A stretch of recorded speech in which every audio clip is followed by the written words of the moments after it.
A decorated Latino veteran returns to his small hometown, only to face a shocking act of discrimination from a local shop owner. As tensions rise and the community is forced to confront its hidden biases, one question lingers: will justice prevail, or will division deepen? Subscribe to the channel and follow to see how this story unfolds. Let me know in the comments where you're watching from. Michael Carter stepped off the Greyhound bus, a duffel bag slung over one shoulder and a folded American flag carefully tucked under his arm. The bus hissed as it pulled away, leaving him standing in the heart of Birchwood, a town that felt both foreign and familiar. The streets were quieter than he remembered, the buildings smaller, more faded. This was the place he had grown up, but to Michael, a man who had spent over a decade stationed in cities and deserts halfway around the world, it now seemed like a model town frozen in time. As he walked toward the small rental home he'd secured over email, Michael passed the local diner where he had his first job as a dishwasher, earning just enough money to take his high school crush to the movies. The peeling sign above the door still read Patty's Place, though Michael doubted Patty herself was still running the grill. Outside, a young couple sat on the curb, sharing a milkshake like he and his friends used to do, laughing over something only they understood. Michael felt a pang of nostalgia mixed with unease. The world had changed. Had Birchwood? Michael? Michael Carter, a familiar voice, interrupted his thoughts. He turned to see Mrs. Henderson, the retired middle school teacher who had once caught him passing notes in class. Her hair was whiter now, and she leaned on a cane, but her sharp eyes had lost none of their warmth. "It's me," Michael said, forcing a smile as she embraced him. "You've come back, dear boy. Oh, the last I heard you were serving overseas. I thought Birchwood had lost you forever." "I thought so too," Michael replied with a chuckle. "But I'm here now, at least for a while." Her face clouded momentarily. "Well, it's good to have you back. The town could use some good men like you. Things have changed." She trailed off, offering a quick pat on his arm before walking away. Michael watched her go, her words lingering in his mind. What had she meant by changed? Birchwood had always been a quiet, insular place. Had it become even more so? He resolved not to dwell on it. He wasn't here to relive the past or investigate the present. He was here to settle, to build something new for himself after years of sacrifice. Later that afternoon, Michael arrived at his rental, a modest single-story house on the edge of town. The house was smaller than he expected, with a patchy lawn that needed mowing, but the sight of it filled him with relief, a place of his own. As he unlocked the door and stepped inside, the smell of fresh paint greeted him. The landlord had been thorough in his preparation, and Michael appreciated the effort. He set his duffel bag on the couch and unfolded the flag, carefully placing it on the mantel above the fireplace. It wasn't just a keepsake, it was a reminder of everything he'd endured and everything he still hoped for. By the time he'd unpacked, the sun was dipping below the horizon. His stomach grumbled, and he realized he hadn't eaten since the bus ride. He decided to check out one of the local stores to pick up some groceries for the week. He'd heard from the landlord that Simmons General Store was the place to go. Simmons General Store sat on Main Street, a red brick building with white trim and a hand-painted sign that read, "Since 1952, Michael remembered it well. His mother used to send him there every Saturday morning to pick up bread, milk, and the occasional treat if he behaved." Back then, the store was a hub of activity where neighbors exchanged stories and gossip over the clinking of an ancient cash register. As he approached, Michael noticed a few people sitting on a bench outside the store, sipping sodas and chatting in low voices. They quieted as he passed, their gazes lingering on him just a second too long. He nodded politely, but the gesture wasn't returned. Inside, the store looked much the same as he remembered. Rows of shelves crammed with everything from canned goods to cleaning supplies stretched toward the back, where an old-fashioned soda machine still stood. Behind the counter, Edward Simmons was ringing up a customer. He looked older than Michael remembered, his hair now a thinning gray and his frame slightly stooped, but his sharp eyes remained the same. Edward glanced up as Michael entered, his expression neutral but distant. Michael offered a friendly smile and a quick, "Good evening," but Edward simply nodded and returned to counting change. Michael wandered the aisles, picking up a loaf of bread, a carton of milk, some eggs, and a few other essentials. He tried to ignore the feeling of being watched, but it was hard to shake. Every time he turned a corner, it seemed like one of the customers was studying him, their faces betraying a mix of curiosity and something less benign. By the time he reached the counter, Michael had convinced himself that he was overthinking things. He placed his items down and reached for his wallet. Edward Simmons didn't reach for the register. Instead, he folded his arms across his chest and gave Michael a long, appraising look. "You new in town?" he asked, his voice gruff. "Not exactly," Michael replied. "I grew up here, just moved back after some time away." Edward's gaze hardened. "What brings you back?" Michael hesitated, surprised by the question's intensity. "Just looking for a fresh start," he said finally. Edward nodded slowly, but his expression didn't soften. He picked up the loaf of bread and scanned it, then paused. "You're Carter's boy, aren't you?" "Yes, sir," Michael said, his voice steady. Edward set the bread down, his jaw tightening. "I remember your father, good man. Always paid his dues on time." Michael's stomach clenched at the insinuation. "I try to follow his example." Edward gave a curt nod but didn't resume scanning the items. Instead, he leaned in slightly, lowering his voice. "Listen, son, this town's not what it used to be. Folks around here don't take kindly to disruptions." Michael frowned. "I'm not here to disrupt anything, Mr. Simmons. Just trying to live my life." Edward straightened, his lips pressing into a thin line. "That's all well and good, but you might find not everyone here sees it that way." The tension in the air was palpable, but Michael refused to back down. "I'll keep that in mind." Edward didn't respond. Instead, he began ringing up the rest of Michael's items, though his movements were slow and deliberate. When he finally handed over the receipt, he didn't meet Michael's eyes.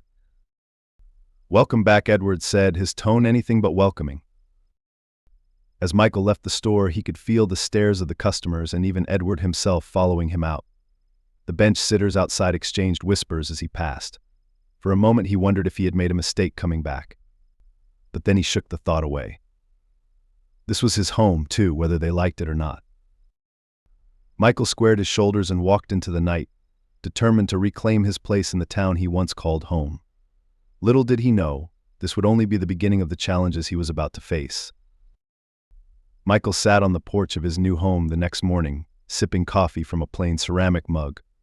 The warmth of the sun felt good on his skin, a contrast to the frosty reception he'd received at Simmons' General Store.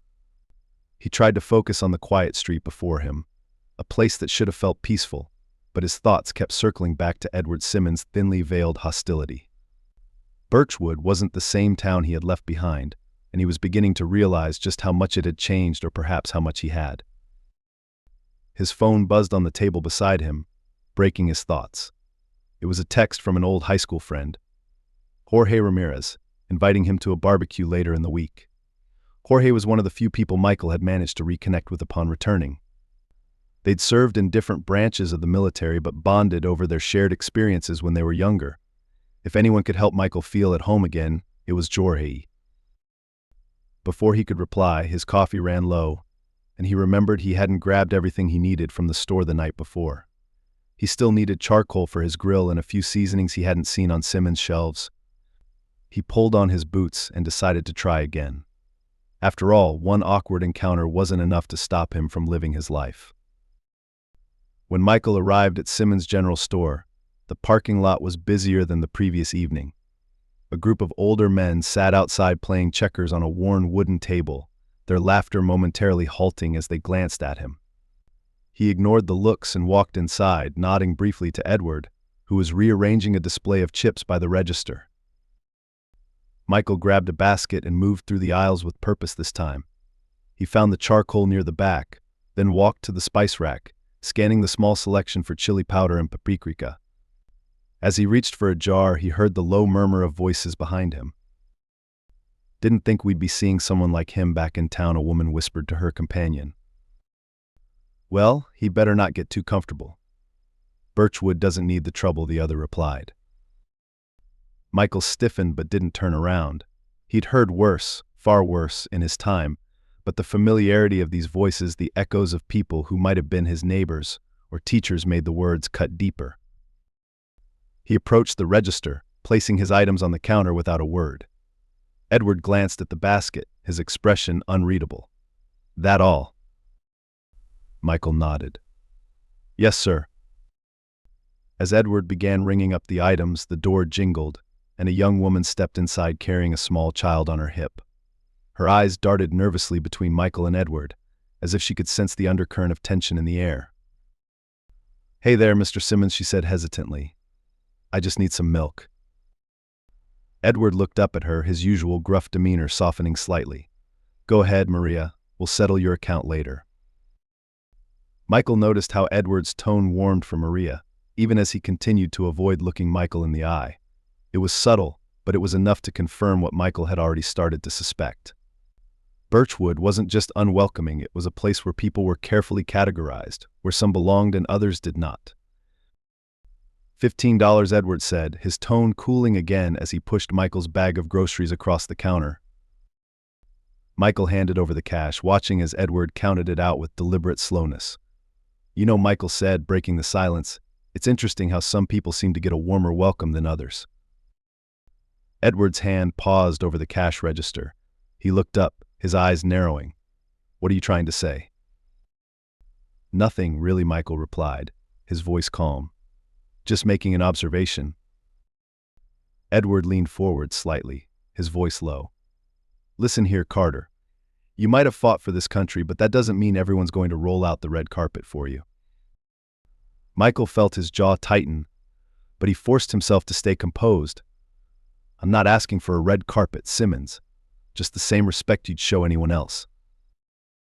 The air in the store grew heavy, the quiet murmur of the other customers falling silent as they tuned into the exchange. For a moment it felt as though the entire store held its breath, waiting to see who would break first. Edward finally straightened, his face a mask of irritation. "Take your groceries and go." Michael grabbed the bag, his grip firm, and turned without another word. As he stepped outside, the men at the checkers table paused mid-game to watch him walk by. He felt their stares like pinpricks on the back of his neck, but refused to look their way. He reached his truck and tossed the bag onto the passenger seat, gripping the steering wheel tightly for a moment before starting the engine. The subtle, insidious hostility wasn't new to him, but it wasn't something he expected to face in his hometown. As he drove away, his thoughts raced. Maybe Mrs. Henderson was right, Birchwood had changed. Or maybe, Michael thought bitterly, it hadn't changed at all. 2 days later, the rhythmic clang of utensils against plates filled Jorge Ramirez's backyard as the barbecue gathered steam. The air was thick with the smoky aroma of grilled meat, accompanied by the cheerful hum of conversation. Michael stood at the edge of the yard, holding a paper plate loaded with ribs and potato salad, scanning the small crowd that had assembled. Friends, neighbors, and family members had come together, drawn not only by Jorge's legendary barbecue skills but also by their shared bond as military veterans and community members. Mike Jorge's voice boomed from the grill. "Why you standing there like a stranger? Get in here, man." Michael smiled and made his way toward Jorge, who was expertly flipping burgers while simultaneously keeping an eye on his kids as they darted between tables. Jorge was a few years older than Michael, with salt and pepper hair that gave him a distinguished look, but his laugh was as boisterous as ever. "Glad you made it," Jorge said, handing Michael a cold beer from the cooler. "How's it feel to be back?" Michael took a sip, savoring the crispness of the drink, still adjusting. "It's different, you know? Feels like the town's smaller than I remember, but also harder to fit into." Jorge nodded knowingly. "Yeah, that's Birchwood for you. People don't like change much around here, but don't let it get to you. They'll come around." Michael hesitated, debating whether to share his experience at Simmons' General Store. He wasn't sure he wanted to sour the mood, but the memory of Edward's cold gaze and the muttered whispers from the other customers still lingered. "I ran into some of that resistance already," he finally said. "Edward Simmons, over at the General Store, he made it pretty clear I'm not exactly welcomed with open arms." Jorge's face darkened. "Simmons? That old fool's been stuck in his ways since forever. He's polite enough to folks he knows, but anyone who doesn't fit his mold, forget it." "I didn't think it'd be like this," Michael admitted. "I figured I'd come back, lay low, and just rebuild, you know." Jorge clapped a hand on Michael's shoulder. That's exactly why you need to be here, brother. Change doesn't happen unless someone makes it happen. And you've got every right to be here, just like anyone else. As the evening wore on, Michael began to feel more at ease. He exchanged stories with other veterans, bonded over shared experiences, and laughed with Jorge's children as they begged him to join their games. For the first time since his return, he felt a glimmer of hope that Birchwood could become home again. But the comfort was short-lived. Toward the end of the evening, as the crowd began to thin, a young woman approached Michael hesitantly. She was small-framed, with dark hair tied into a neat ponytail and eyes that darted nervously around the yard. "Mr. Carter," she asked softly. Michael set his drink down. "That's me. Can I help you?" "I'm Sarah Nguyen. I'm a reporter for the Birchwood Gazette," she said, holding up a notepad. "I heard about your experience at Simmons General Store, and I'd like to write about it. Stories like yours are important, especially now." Michael's first instinct was to refuse. The last thing he wanted was to draw attention to himself, to paint a target on his back in a town that already seemed wary of him.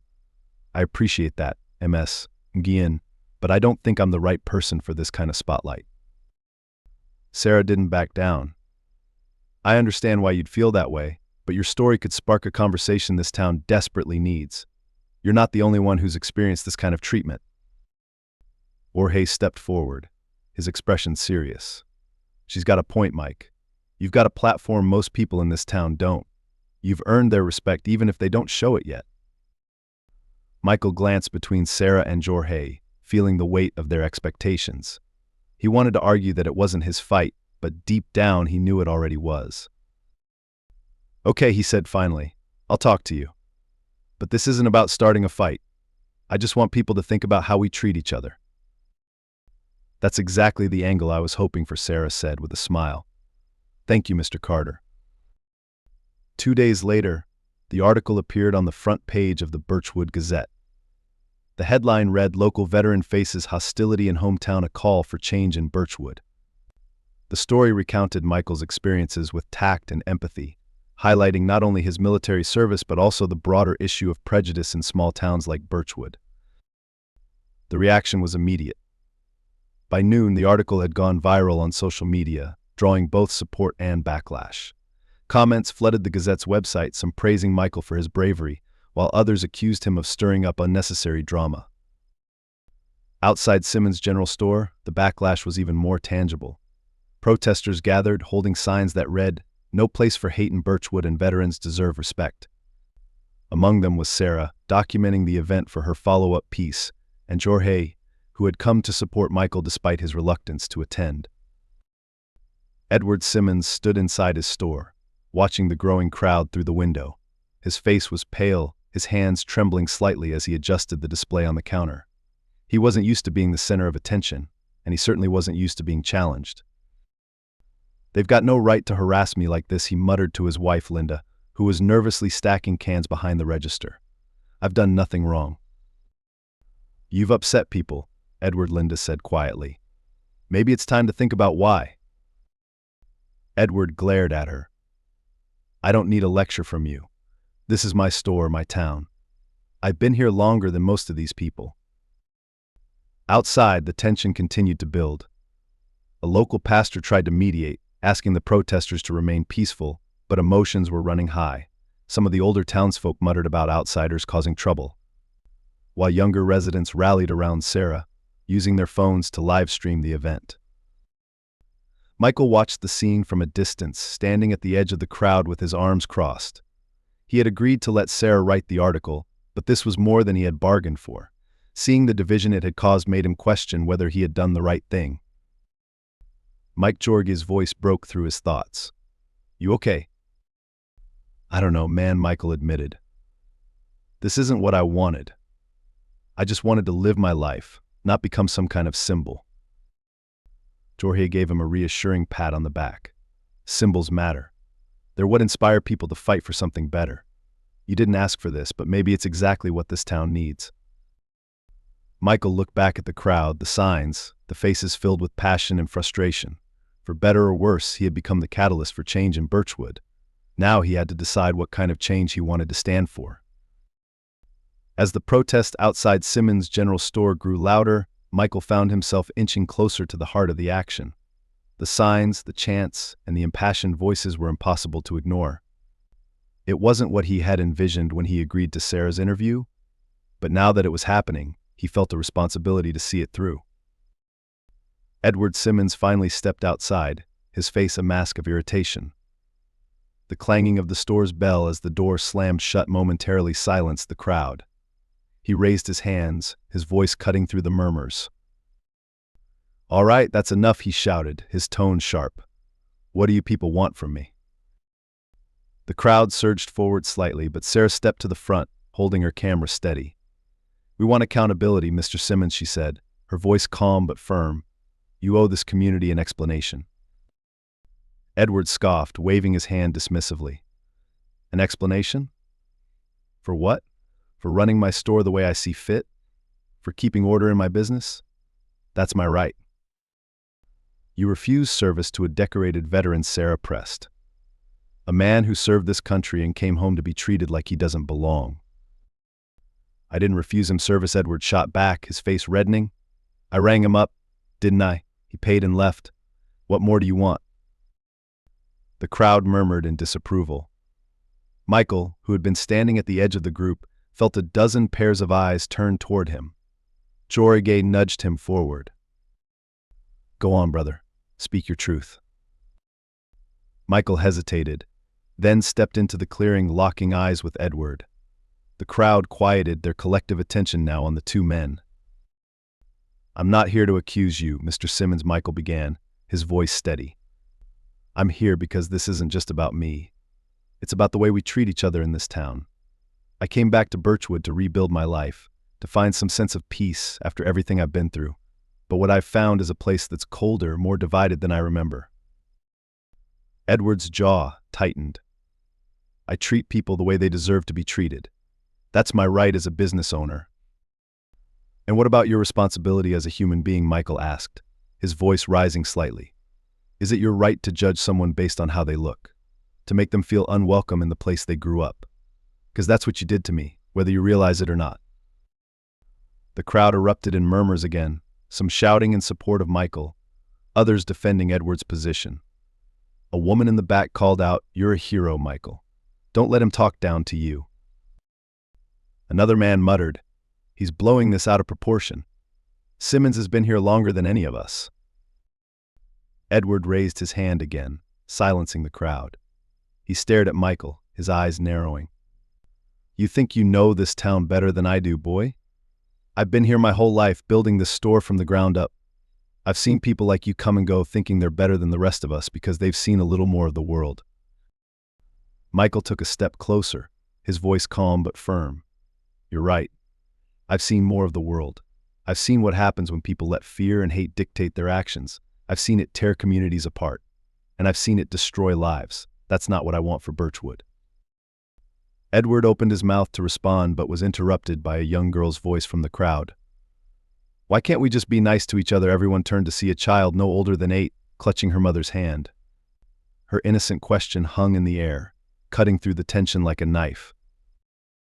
For a moment, no one spoke. Then Michael turned back to Edward. "I'm not here to tear you down, Mr. Simmons. I'm here because I believe this town can be better. We can be better." Edward's shoulders slumped slightly, the fight draining from his posture. He glanced at the crowd, then back at Michael. "I don't need you coming in here telling me how to run my life," he muttered, though his voice lacked the sharpness it had before. "But maybe I didn't handle things the way I should have. I'll think about it." It wasn't an apology, but it was the closest thing to an admission of guilt Michael expected. He nodded. "That's all I ask." As Edward turned and went back into the store, the crowd began to disperse, their energy shifting from anger to quiet reflection. Jorge clapped Michael on the back, a broad smile on his face. "You did good, man. You stood your ground." Michael sighed, exhaustion settling in. "I just hope it's enough." Sarah approached, her notepad in hand. "Michael, do you think this is the start of real change?" Michael glanced at the dwindling crowd, then back at her. I don't know. But it's a start, and sometimes that's all you can ask for. As the last of the protesters left and the street grew quiet, Michael stood alone for a moment, staring at the store. Birchwood wasn't perfect, but maybe, just maybe, it could begin to change. And maybe so could Edward. The morning after the confrontation, Michael sat at his kitchen table, staring at the article Sarah and Guillen had published online late last night. The title read, "A Call for Empathy: Birchwood's Divided Moment." The photo below it captured Michael and Edward Simmons mid-confrontation, with the diverse crowd of protesters blurred in the background. The piece wasn't inflammatory. Sarah had skillfully woven together the perspectives of both sides, including Edward's admission that he might not have handled things the right way. But even the most balanced article couldn't control how it was received. His phone buzzed incessantly, notifications flooding in from social media. Some were messages of support, others angry rebuttals accusing him of stirring the pot. Michael put the phone face down on the table, the noise becoming overwhelming. He thought about what Jorge had said, symbols matter. But Michael hadn't asked to be one. He just wanted to live in peace. A knock on the door startled him from his thoughts. He hesitated before opening it, unsure what or who might be waiting. When he swung the door open, he found Jorge standing there, a grin on his face and a thermos of coffee in his hand. "Thought you might need this," Jorge said, holding up the thermos. Michael let out a breath he didn't realize he'd been holding and gestured for Jorge to come in. "Thanks. It's been a morning." As they sat at the table, Jorge poured 2 cups of coffee. "You've seen the comments, huh?" "Hard to avoid them," Michael admitted. "Some people think I'm a hero. Others think I'm a troublemaker. Honestly, I don't know which one I am." "You're neither," Jorge said firmly. "You're just a man standing up for what's right. Don't let them box you in." Michael nodded, appreciating the sentiment, but he couldn't shake the feeling that he'd opened a door he wasn't ready to walk through. "Do you think anything's really going to change, Jorge? Or was all of that yesterday just noise?" Jorge took a slow sip of his coffee, considering his response. "Change is slow, Mike. It doesn't happen in one day or even 1 year. But yesterday you got people talking. You made them see something they've been ignoring for years. That's not noise, it's a start." Later that afternoon, Michael decided to step out and take a walk through town. He needed fresh air, a moment to clear his head. As he strolled down Main Street, he noticed subtle changes. A few people smiled and nodded at him, faces that had looked away just days before. A teenager ran past with a sign from the protest, its edges frayed but the words still legible: "No place for hate." When Michael passed Simmons' general store, he hesitated. He wasn't sure if he wanted to go inside, but curiosity got the better of him. As he opened the door, the familiar bell jingled, and Edward looked up from behind the counter. For a moment, they just stared at each other. Then Edward did something Michael didn't expect. He stepped out from behind the counter and walked over, his hand extended. "I've been thinking about what you said," Edward began, his voice subdued.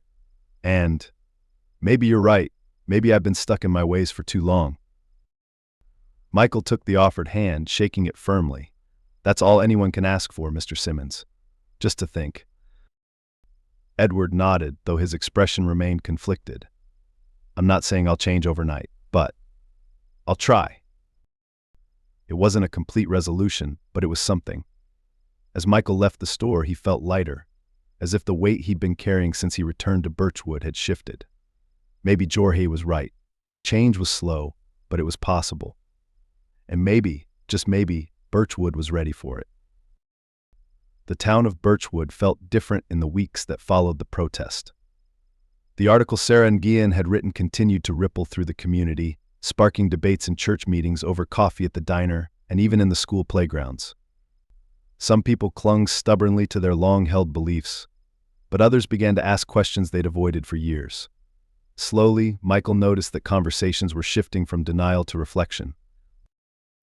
One of the most surprising outcomes was the creation of a community task force, spearheaded by Sarah and Jorge. The group aimed to address the town's underlying prejudices and foster inclusivity. Michael had initially resisted joining, but Jorge had dragged him into the first meeting anyway. "We need you, man," Jorge said. "You're the reason this started. People listen to you." The first meeting was held in the church basement, a modest room with folding chairs and a coffee station in the corner. About 20 people showed up, a mix of familiar and unfamiliar faces. Michael sat in the back, trying to stay unnoticed, but Sarah quickly called on him to share his perspective. Standing up, Michael felt the weight of every eye on him. He cleared his throat and spoke from the heart. "I'm not here to tell anyone how to live their lives or how to think. I'm just a guy who came back to a place I thought was home, only to find it wasn't the home I remembered. But if there's one thing I've learned, it's that we can do better. We just have to be willing to try." The group applauded, and Michael felt a small flicker of hope. Maybe this wasn't just noise after all. One afternoon, Michael found himself back at Jorge's house helping set up for another barbecue. This one was different. It wasn't just veterans and close friends, the invitation had been extended to the entire community. The backyard was a flurry of activity as neighbors arrived with dishes to share. Michael noticed faces he hadn't seen in years, people who had avoided him on the street or looked away in the store now offering warm smiles and handshakes. Near the grill, Jorge was talking animatedly with Edward Simmons. Michael froze for a moment, unsure how to feel about the sight. Edward looked out of place, standing with his hands shoved into his pockets, but he wasn't arguing or retreating. He was listening. Michael approached cautiously, catching the tail end of their conversation. "I'm not saying I agree with everything Edward was saying," his voice gruff, "but I can admit I've been wrong about a lot of things. This town needs to change, and maybe I do too." Jorge clapped him on the back. "That's all we can ask for, Edward." When Edward noticed Michael, he straightened, his expression unreadable. "Carter," he said with a nod. "I was just telling Jorge. I appreciate what you said the other day. It's got me thinking." Michael extended his hand, and after a brief hesitation, Edward shook it. "That means a lot, Mr. Simmons. Thank you." As the barbecue unfolded, the atmosphere was electric. People who had barely spoken to each other in years were laughing, sharing food, and making plans for future gatherings. Sarah moved through the crowd with her notepad, jotting down observations and interviewing attendees for another article. Later in the evening, Michael found himself sitting at a table with a group of teenagers who had been part of the protest. One of them, a girl named Rachel, spoke up shyly. "Mr. Carter, can I ask you something?" "Of course," Michael said, setting down his plate. "Do you ever regret coming back here, with everything that happened?" Michael paused, considering the question. "There were times I wondered if I'd made a mistake," he admitted. "But seeing all of you standing up for what's right, seeing this town come together. No, I don't regret it. Change isn't easy, but it's worth it." Rachel nodded thoughtfully, and the others murmured in agreement. Michael realized that they weren't just listening to him, they were inspired by him. The thought was both humbling and motivating. As the night wound down, the crowd began to thin, leaving only a handful of people sitting around the fire pit Jorge had built in the backyard. The conversation turned reflective, with stories of childhood memories, family struggles, and dreams for Birchwood's future. Edward, who had stayed longer than Michael expected, cleared his throat. "I've been thinking about selling the store," he said, suddenly breaking the silence. "It's time for me to step back, let someone else take over." The group looked at him in surprise, but no one interrupted. "I've been running that place the same way for decades," Edward continued. "It's part of who I am, but I see now that I've let it become something it shouldn't be. I don't want to hold this town back anymore." Michael felt a pang of sympathy for the man. While they had been on opposite sides of the conflict, he could see that Edward was genuinely grappling with his choices. "If you do sell, I hope you'll stick around," Michael said. "You're still part of this town, Mr. Simmons, and you have a chance to be part of the change." Edward gave a small, weary smile. "We'll see." In the weeks that followed, Birchwood began to transform. The task force grew, organizing workshops on diversity and inclusivity, hosting town hall meetings, and even creating a scholarship fund for underprivileged students. The general store was sold to a young couple who modernized the business while keeping its charm, and Edward stayed involved as a mentor. Michael continued to play a quiet but pivotal role in the community's efforts, though he avoided the spotlight as much as he could. For him, the real victory was seeing the town he loved begin to live up to its potential. One crisp autumn morning, Michael stood in the park watching a group of children play tag. Their laughter echoed through the air, free of the burdens and divisions that had weighed down their parents. As he watched, Jorge walked up, holding 2 cups of coffee. "You've done good," Jorge said, handing him a cup. Michael took a sip, savoring the warmth. "We've done good," he corrected. "All of us." Jorge grinned. "So what's next for you?" Michael looked out at the park, the sunlight filtering through the trees. "I don't know," he said honestly, "but for the first time in a long time, I'm looking forward to finding out." As the 2 men stood in comfortable silence, the sound of the children's laughter seemed to carry a promise that Birchwood, like its people, was finally on a path toward healing and hope.